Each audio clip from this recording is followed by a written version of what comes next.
বন্ধুরা, পশ্চিমবঙ্গের বেকার যুবকদের জন্য বড় সুখবর।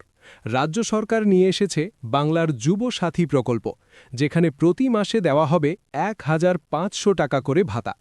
হ্যাঁ, ঠিকই শুনছ, বছরে মোট ১৮,০০০ টাকা সরাসরি তোমার ব্যাঙ্ক অ্যাকাউন্টে। এবার জানো সবচেয়ে বড় আপডেট কি? আগে শোনা গিয়েছিল ১৫ই অগস্ট থেকে শুরু হবে, কিন্তু এখন ঘোষণা হয়েছে ১লা এপ্রিল ২০২৬ থেকেই এই প্রকল্প কার্যকর হতে পারে। এখন প্রশ্ন হলো, কারা আবেদন করতে পারবে? তোমাকে অবশ্যই পশ্চিমবঙ্গের স্থায়ী বাসিন্দা হতে হবে। বয়স হতে হবে ২১ থেকে ৪০ বছরের মধ্যে। অন্তত মাধ্যমিক পাশ হতে হবে। বর্তমানে কোনো চাকরি করা চলবে না। এই টাকাটা দেওয়া হবে ডিবিটির মাধ্যমে, মানে সরাসরি আধার লিঙ্ক করা ব্যাঙ্ক অ্যাকাউন্টে। সরকারের পরিকল্পনা অনুযায়ী বিশেষ ক্যাম্প বা ডুয়ারে সরকার ধরনের ব্যবস্থার মাধ্যমে আবেদন নেওয়া হতে পারে। পরে অনলাইন পোর্টালও চালু হতে পারে। এই প্রকল্পের মূল লক্ষ্য কি?